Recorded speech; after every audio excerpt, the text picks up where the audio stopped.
Então alguém tem câncer ou um terremoto mata milhares de pessoas. Deus ou causou isso acontecer ou não causou. Se ele não causou, há duas opções. Ou ele quis que isso acontecesse ou não quis. E se ele não quis que isso acontecesse, isso implica que ele não fez nada para impedir que acontecesse.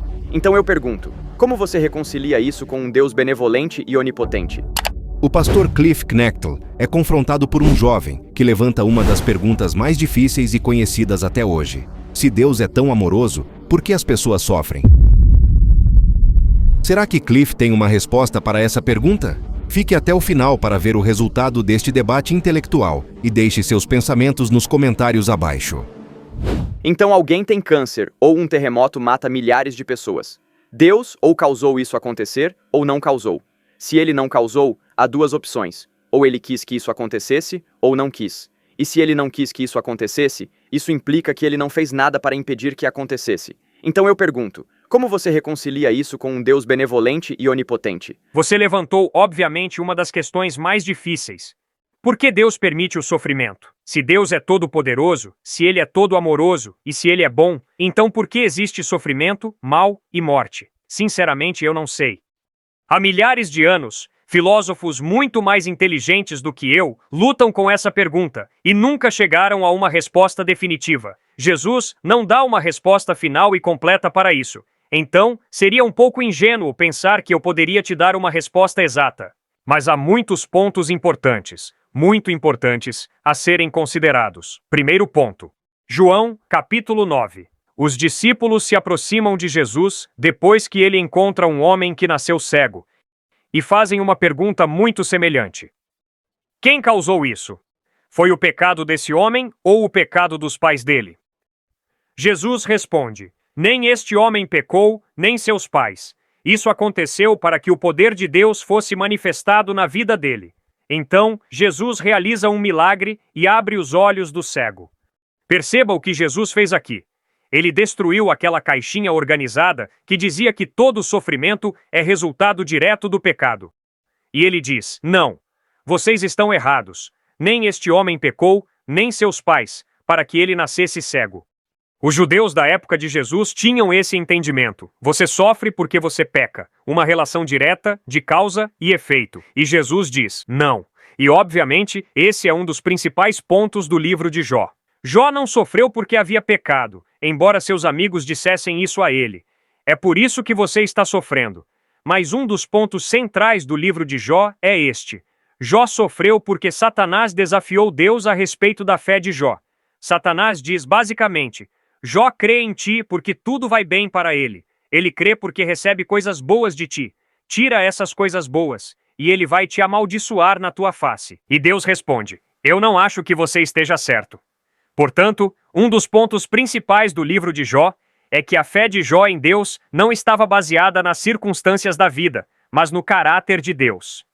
Talvez eu já tenha falado até demais, pode falar você. Seria justo resumir tudo isso dizendo que nós simplesmente não sabemos por que as pessoas sofrem, mas sabemos que o sofrimento não vem necessariamente do pecado? Correto? Não. Ok. Não, porque você está certo em parte. Isso é o ponto principal que eu estou fazendo agora. Mas não, Senhor. Jesus e a Bíblia também ensinam que sim, às vezes o sofrimento vem do pecado. Não necessariamente. Não necessariamente porque eu pequei e bati em você, mas nem sempre de forma direta. Ok, eu entendo por que você diz eu não sei, mas estou perguntando como você, pessoalmente, reconcilia isso. Porque se você aceita as duas coisas, vai acabar tendo uma grande dissonância cognitiva. Então estou perguntando como você, pessoalmente, reconcilia um Deus benevolente e onipotente com o câncer, com terremotos, não com o mal humano, mas com o mal natural. A primeira forma como eu lido com isso é entendendo o seguinte. Ponto 1. Se não existe Deus, não existem valores morais objetivos. Ponto 2. O mal existe, e você acabou de articulá-lo muito bem. Ponto 3. Se o mal existe, então valores morais objetivos existem. Ponto 4. Se valores morais objetivos existem, então Deus existe. O que estou tentando mostrar é o seguinte. Se você realmente sente indignação diante do mal, o que você não pode fazer é dizer que Deus não existe por causa do mal. Porque se você fizer isso, você terá um problema sério. Você experimenta algo como mal. mas terá que admitir que, no fundo, não é realmente mal. É tudo relativo, é tudo arbitrário.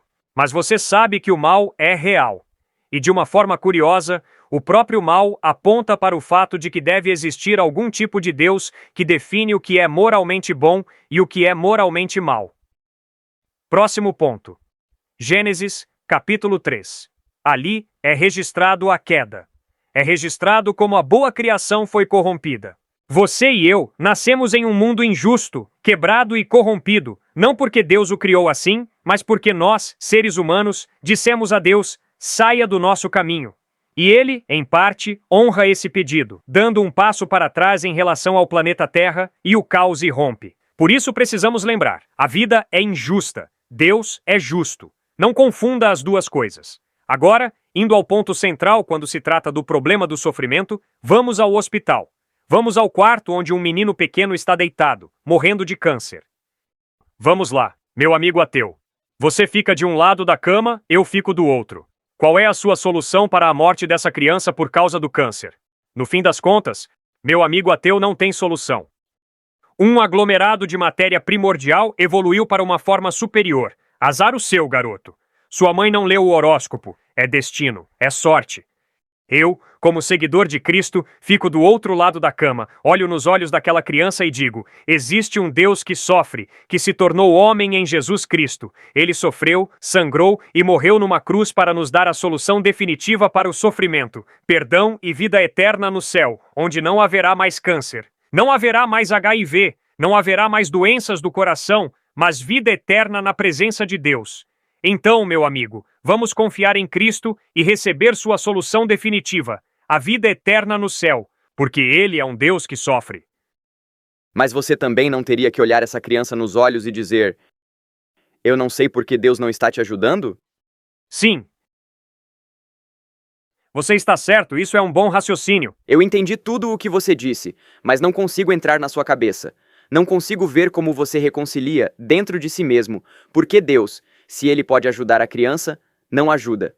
E se Ele não pode, então Ele não é onipotente. Então, no fim, a questão se resume a isto. Eu presumo que você não acredita que Deus causou o câncer, e também presumo que você acredita que Ele tem poder para impedir.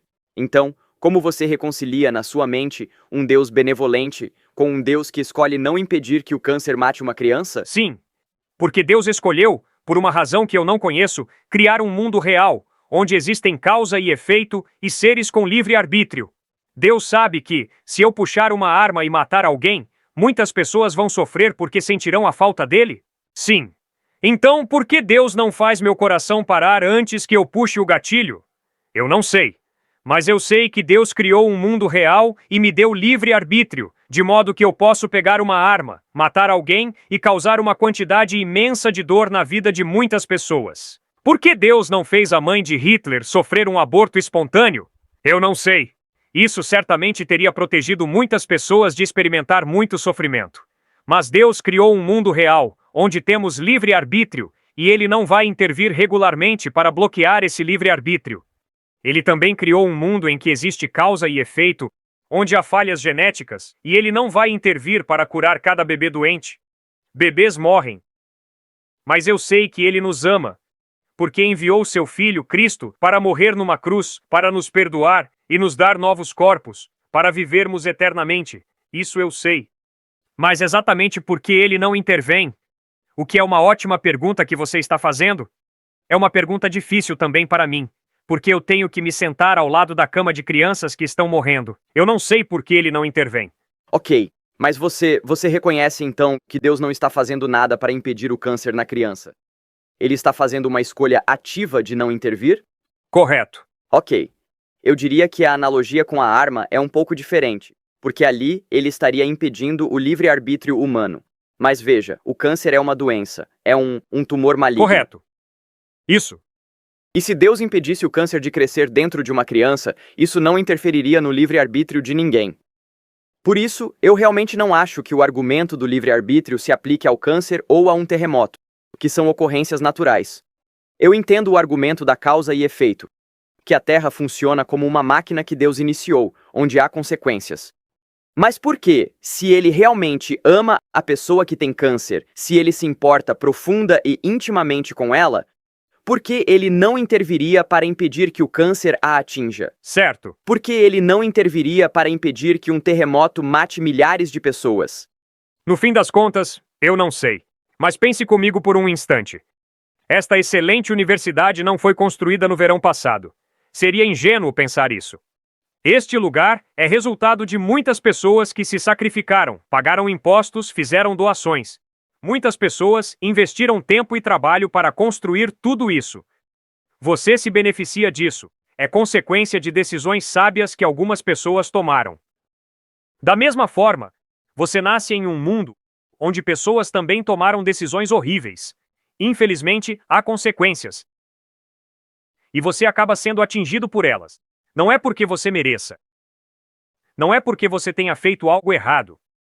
Você nasce em um mundo onde há enormes benefícios acumulados pela generosidade de pessoas, talvez como seus pais, mas também sofre as consequências de decisões horríveis e irresponsáveis que outras pessoas tomaram. Mas você não concordaria que o câncer não é resultado de nenhuma escolha humana? Não, eu discordo. Eu acredito que o câncer não é a forma como Deus nos criou para experimentar a vida, e isso está muito claro em Gênesis 1 e 2. Mas em Gênesis capítulo 3, lemos que quando os seres humanos se rebelam contra Deus, ele recua. E como resultado desse afastamento, o caos, a doença e a morte entram na experiência da humanidade. Desculpe se estou entendendo errado, mas você está dizendo que isso é, de certa forma, uma punição para toda a humanidade? É uma consequência. Então a queda do homem, no início dos tempos, Certo. faz com que uma criança hoje tenha câncer e Deus não faz absolutamente nada para impedir isso? Não, isso não causa diretamente o câncer, mas cria uma situação em que existe neste mundo uma mistura de bem e mal, conforto e sofrimento. Mas Deus fez algo imenso para nos dar a solução. Cristo sangrou e morreu numa cruz para nos oferecer a solução definitiva para o sofrimento e a morte. Perdão e vida eterna no céu, onde não haverá mais câncer. Mas ele ainda é benevolente? Absolutamente? Sim, e ele também é absolutamente justo. E ele respeita plenamente o livre-arbítrio. E ele respeita o fato de que fazemos escolhas, mas há consequências para essas escolhas.